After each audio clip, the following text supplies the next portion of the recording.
Welcome to the Parkinson's podcast Unfiltered with hosts Heather Kennedy and Kat Hill, brought to you by the Davis-Phinney Foundation. Heather is originally from New York and was diagnosed with young onset Parkinson's in 2011 when she was 40. Kat is originally from a small town in California and was diagnosed in 2015 when she was 48. Heather and Kat have been friends since they met at the World Parkinson Congress in 2019. In each episode, Heather and Kat dive deep into the raw emotions and realities of life with Parkinson's.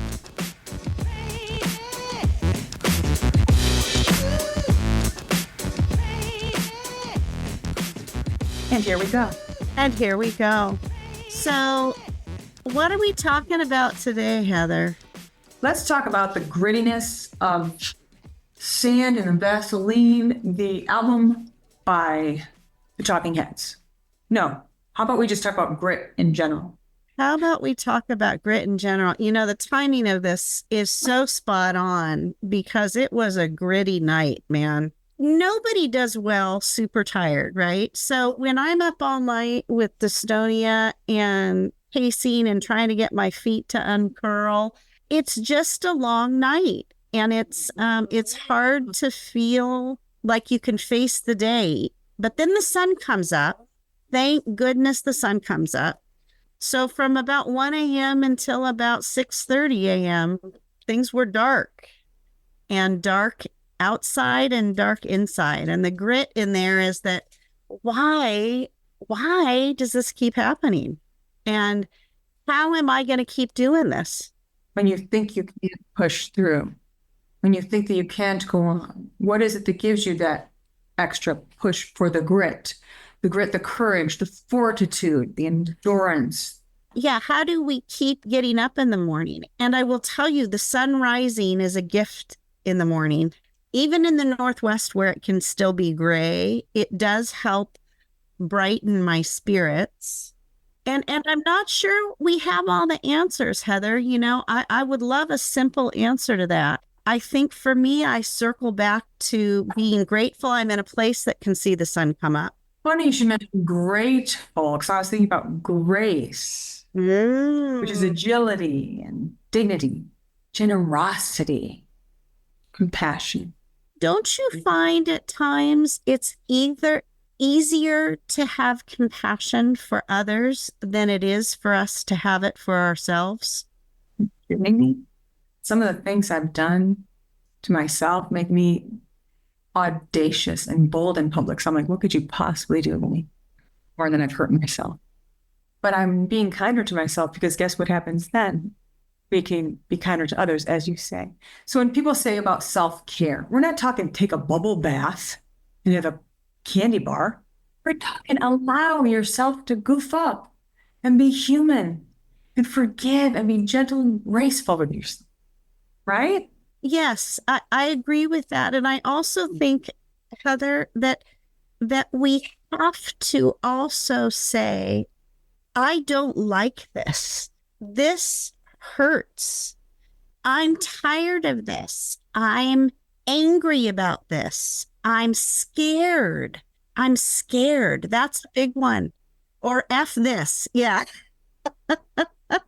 F you, PD. Take that. Don't wear that shirt around the cops. No, right? You know, Heather, I've had an opportunity this month to participate, or I guess technically it was last month, in the biggest relay in the world, I think. It's the Hood to Coast running relay. And Hood to Coast, Hood, which is the mountain, and the coast, which is the ocean. The walking portion of that is from the city of Portland to the coast. And we had a team, 7 of us. There are 12 on a team. We walked 128 miles collectively, and 7 of us had Parkinson's disease. Can you raise the money for Parkinson's? We didn't. It was funded by OHSU. We didn't have to raise money. We got to show up and walk, and we were raising awareness about Parkinson's. We were walking for Parkinson's in a non-PD setting. This is a world-class running and walking event. And I was fearful about doing it. I went into it not in the best of shape. I haven't been working out, and it was very, very difficult for me to complete. It gave me fuel to realize that sort of on the other side of my fears are where I find grace.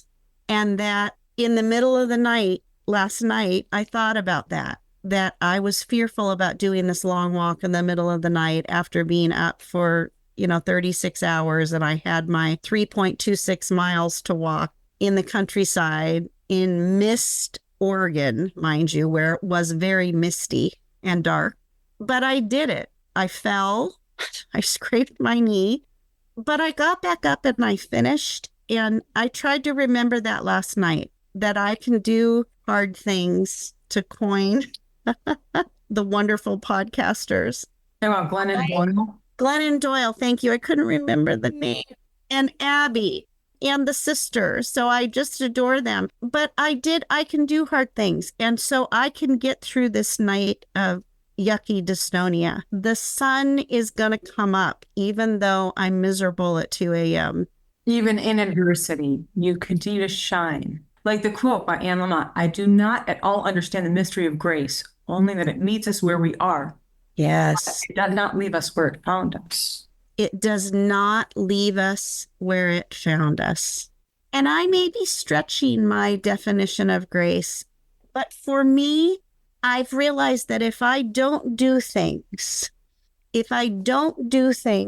because I'm fearful, perhaps I will not grow. Perhaps I will not have a foundation to get through the long nights. And I am learning that surviving and getting up and going on with another day and pouring my morning tea is a win. And I am going to survive. And if I'm lucky, pardon the expression, but by the grace of God, I'll wake up again tomorrow morning. And I get to show up and I get to talk to you. And I get to have these philosophical discussions. And F you, PD, but thank you, PD, for letting me come to this podcast to show up gritty and try to talk about how to find the grace despite the grit. Gritty and pretty.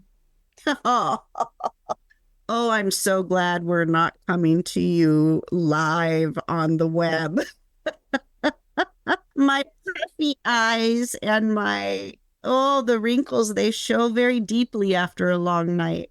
I wouldn't be here without my friends, specifically Nancy, who gave me a bunch of notes that we had gathered together in our discussions about great and rest, and found some of the old talks we had had together.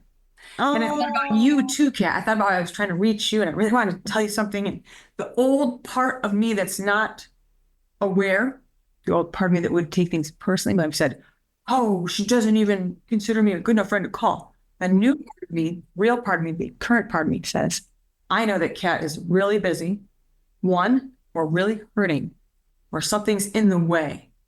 Nothing personal. It's all about my actions are all about me. Right. Not about you. And I know this about everyone now. It's brilliant. And guess who taught me that? My friends who showed me grace when I didn't deserve it. They gave me the benefit of the doubt, the courteous goodwill. Courteous goodwill. I love that. And Heather, it's interesting because I haven't had a lot of bandwidth this week. We've had several elders in our families that are struggling and actually in the hospital. And so I had, with less energy and fewer spoons, for lack of a better term, or less of the pie we've talked about, right? Less of your pie chart. I literally am triaging where I can do my time. And I'm elders. Elders. Are you a Mormon?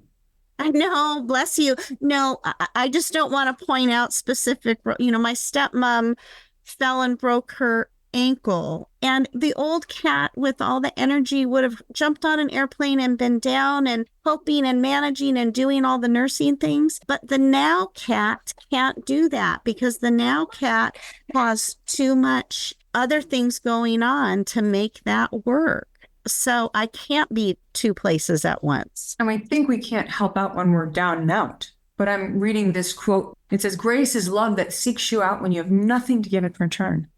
Grace is love coming at you that has nothing to do with you. So in equal parts the opinions of others and the actions of others. We need to remember this about this. If it's good, wonderful. If it's not good or doesn't feel good, wonderful. It's not about me.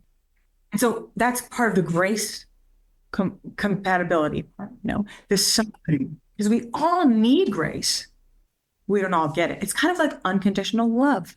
And that's back to compassion. I want to say too that something just dawned on me as you were reading that quote, that part of what, and now I'm going to own this, this whole little story, but we have this expectation that with all of our electronics that we're universally available to everybody at all times. And I know that when we're up at the property, my cell phone coverage is really, really spotty and yucky.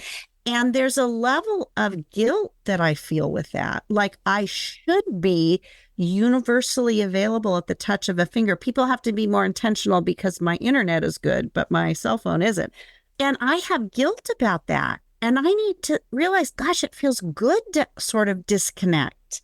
But you don't create stories when people don't call you back. I don't allow myself to do stories until I've actually reached somebody to make sure that I'm not storylining. Yeah. And that will serve us. Another thing that I've noticed about the grit and the grace, there are people for whom their lives, well, let's just say they suffer a lot. They have a lot going on. They still show up to do the service for others repeatedly every day. I think of the emergency department, which I'm not super good friends with sometimes because of the inability to give us our meds on time. Big problem with Parkinson's. We need our meds on time, no matter what. They'll say, you might have to have a surgery. I'm like, I don't care. I need my meds. They're not going to jump protocol. So I clash with them a lot. And yet, some of them have lives that are tremendously difficult.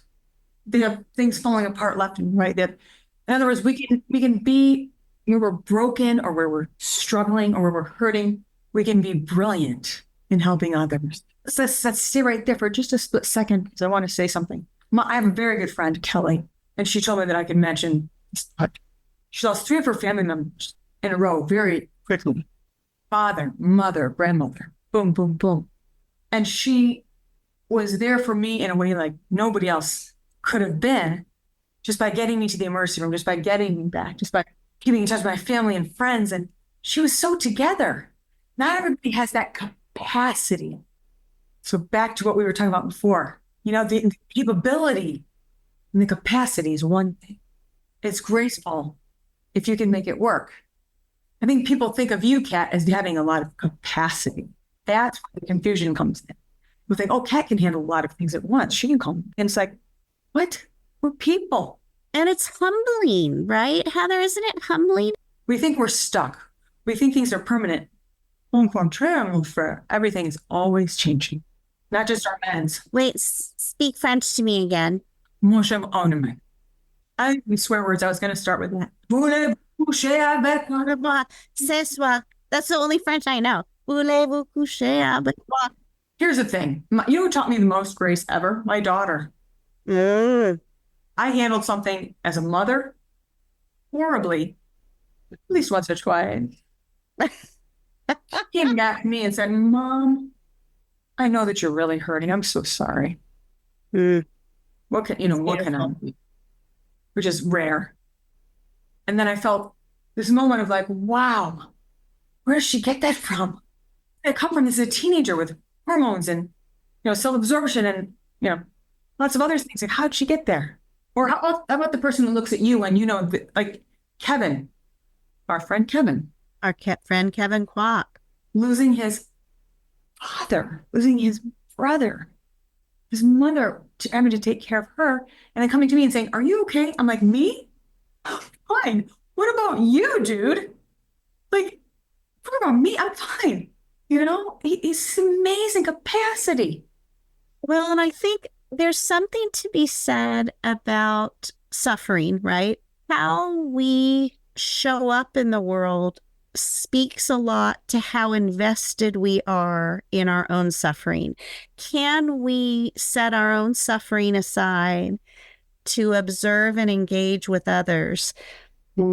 Because for me, it helps me to maintain balance and to not get lost in my own suffering. And in the dark of night, right, that's harder to do. But when the sun comes up, if we can show up for others, and I wish so much that I had infinite capacity, because you know I would show up for you, and I know you would show up for me.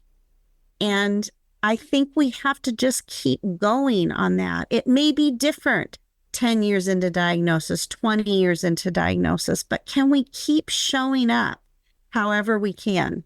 Right. And that's important. However we can. However we can. As you really are, not as you intend to be. Obviously, we all have good intentions. But today's a good example. You know, I showed up even though I didn't get mascara on. I showed up even though my eyes look like I've been up 7 weeks or whatever. And I showed up because it matters to talk about this stuff so that people know they're not alone and they're not the only ones in gritty places, you know? Yes, yes.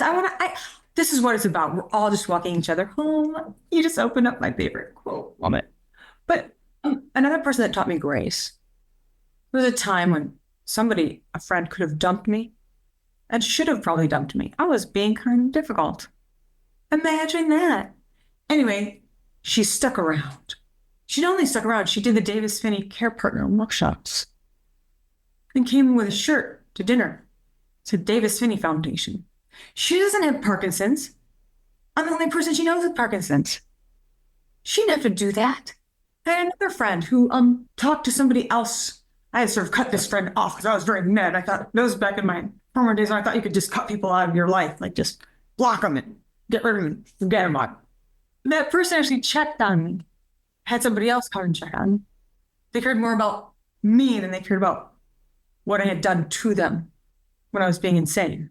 People that are listening and care partners and those that love those of us with Parkinson's, it can be confusing. It can be hard to show up and show compassion when we're acting abnormally or a little impulsively or meds are off. People will ask, what can you do? What I would love to say is just show up, be honest. Being a care partner for folks with Parkinson's, those folks have grit and grace also. They have their lives. They're dealing with their own grit.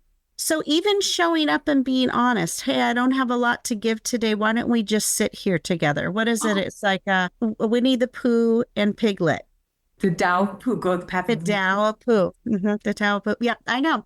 So I don't mind sitting with someone who's crying. I don't mind sitting with somebody who's suffering, because if the being with part of being a midwife is the being with part. And even if someone plays Eeyore in the Tao of Pooh, even Eeyore deserves an audience. Even Eeyore deserves someone to be with him. Yeah.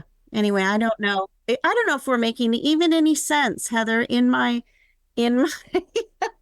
weary day after, it's like Dawn of the Dead. I call it Dawn of Dystonia. It's like the. I was out walking my cat on a leash this morning in yellow boots with a Davis Phinney hat on, some goggles, some crazy earrings that said something like hideous, a white, bright coat. And what else did I have? It said banana, which I kept turning around saying, hello, is this thing on? Wait, just a minute again. Heather, can I just circle back? This morning you were walking your cat on a leash. Right. Cat on a leash. Okay, the rest of it doesn't surprise me. I looked crazy. And then I said, what are you looking at? Is it because I have Parkinson's? My neighbor was howling with laughter. She's like, I see what you did there. Uh-huh. Why is everybody always picking on me, Why are you gawking at me? I said, because you have a cat on a leash. Exactly. Exactly. There's that one meme with a girl with a nail in her head. She keeps saying something's wrong. And her boyfriend's trying to grab it out of her head going, but it's because and he's pointing at this nail. And she's like, I don't know. It's just this pain. It's always there and I don't know what to do. He's trying to pull the nail. I was trying to get her to stop, just stop for a moment. Right. So in other words, we cause a lot of our own trouble. I'll speak for myself. I'm the problem. I cause my own trouble mostly. We all do. But when it's involuntary things, we have to give people a little grace. Indeed. Or an example, my husband who slept, I think, fairly well last night, and he gets up and here I've been up most of the night and I'm just a bundle of emotions and he hasn't even had coffee and he's trying to catch up with what all happened with me sitting over in a puddle, of tears. And it Call me. Oh, you sweet friend. You know what? I am a person who really, in the midst of that, I need my own solace. I hide a little bit. And then when I come out, I apparently do a podcast that the whole world can listen to. I know. It's just you and me and a couple thousand of our own friends. Grace is good and acknowledging grit is important. Who is a graceful character with grit, either on TV or a world leader that you admire, past or present? On TV, Oprah. Why do you see that about her? I think she had great adversity in her childhood and overcame a lot and a lot of social stigma to rise to a place of great power, actually. More contemporary, I would say Taylor Swift. Uh-huh. I would say historically, Eleanor Roosevelt.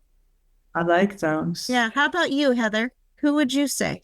I loved Cheryl Strayed's piece. Oh, yes. The piece that I always talk about and write about and say, you might think that you don't deserve the balloon, the kid that hands to you at the bus, but you're wrong. You do. You do. And Anne Lamott, who's forgiven a lot of people who've been really crappy to her, but she did it because that's what you do. Anne Lamott she wrote operating instructions. I'm going to digress for a second here. Yes, operating instructions.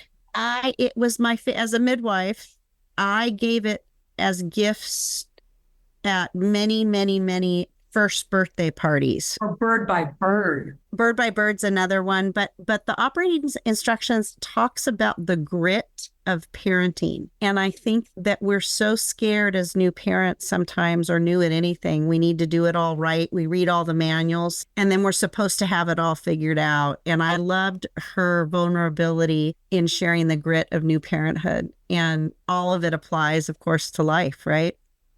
There are so many great examples. I love that one.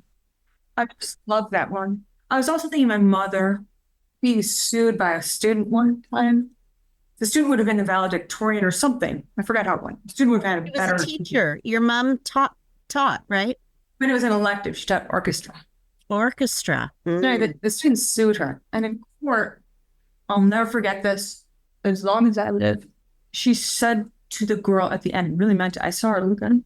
She said, I really wish you well. Thank you for being my student.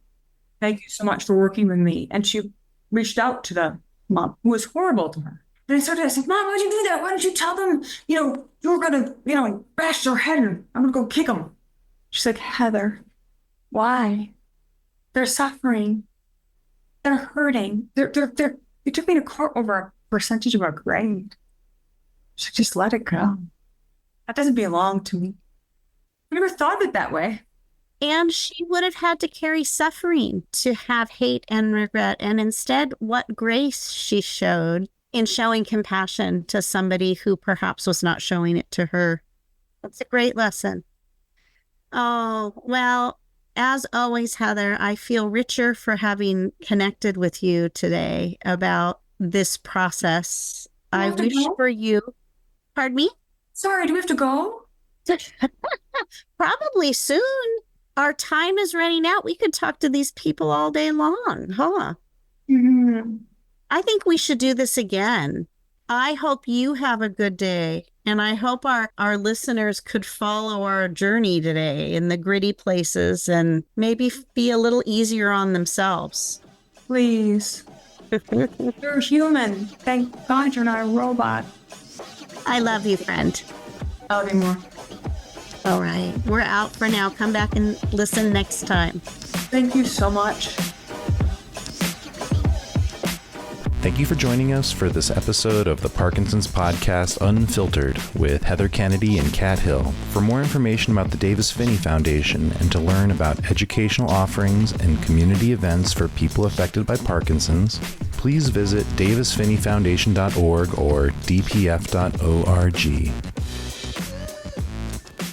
This podcast includes information about Parkinson's and insights from our Parkinson's community. It is not intended as a substitute for treatment advice from your own medical providers.